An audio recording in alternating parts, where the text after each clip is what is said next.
बहुत समय पहले सती का विवाह शिवा से हुआ था। सती के पिता दक्ष को भगवान शिव बिल्कुल पसंद नहीं थे। वे शिव को साधारण योगी समझते थे और उनसे घृणा करते थे। एक दिन राजा दक्ष ने एक बहुत बड़ा दक्ष याजना आयोजित किया। इस यज्ञ में सभी देवताओं को बुलाया गया, लेकिन जानबूझकर शिव और सती को निमंत्रण नहीं दिया गया। जब सती को यह पता चला तो उनका मन बहुत दुखी हुआ।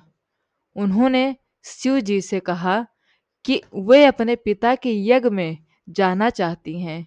भगवान शिव ने उन्हें समझाया कि बिना बुलाए जाना उचित नहीं है, लेकिन सती का मन नहीं माना और वे अपने पिता के घर चली गईं। जब सती वहां पहुंची तो राजा दक्ष ने उनके सामने ही भगवान शिव का अपमान करना शुरू कर दिया। यह अपमान सती से सहन नहीं हुआ।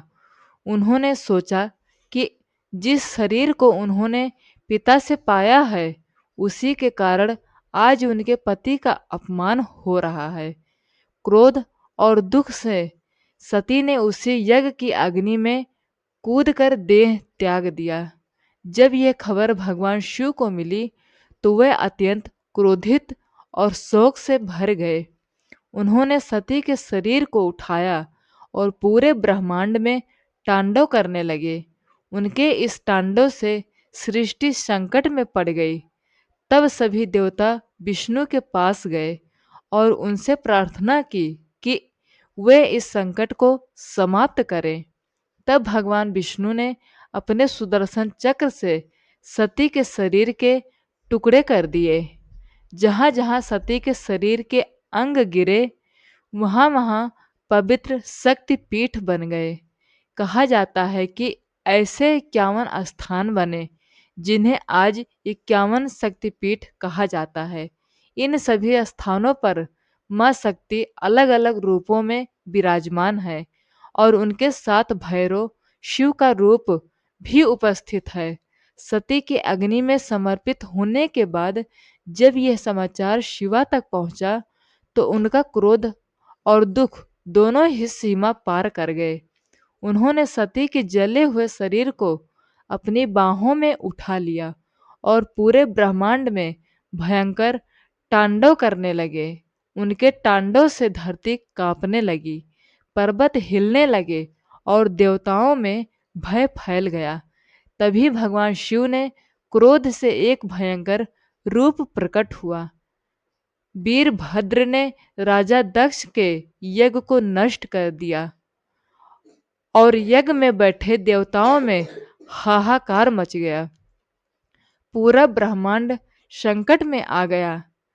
तब सभी देवता भगवान विष्णु के पास पहुंचे और उनसे प्रार्थना की कि वे शिव के क्रोध को शांत करें।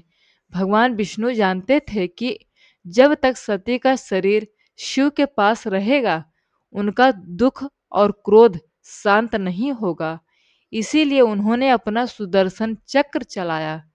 सुदर्शन चक्र ने धीरे धीरे सती के शरीर के टुकड़े कर दिए। जहाँ जहाँ सती के अंग, आभूषण या वस्त्र गिरे, वहाँ वहाँ माँ शक्ति के पवित्र स्थान बन गए। यही स्थान आज शक्तिपीठ के नाम से जाने जाते हैं।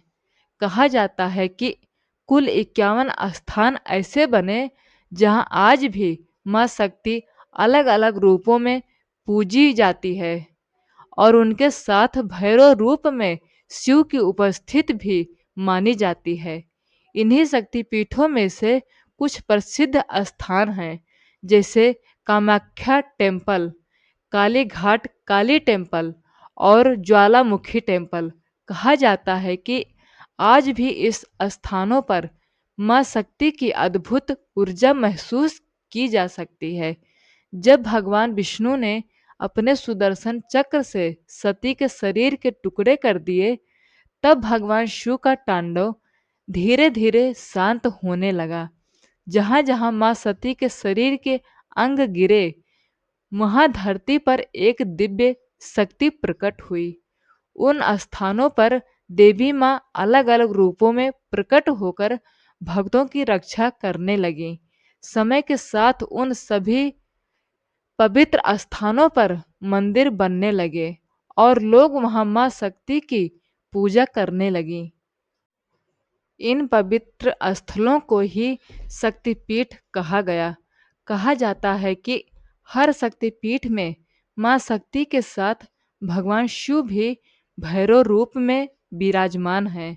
इसीलिए इन स्थानों को शिव और शक्ति के मिलन का प्रतीक माना जाता है।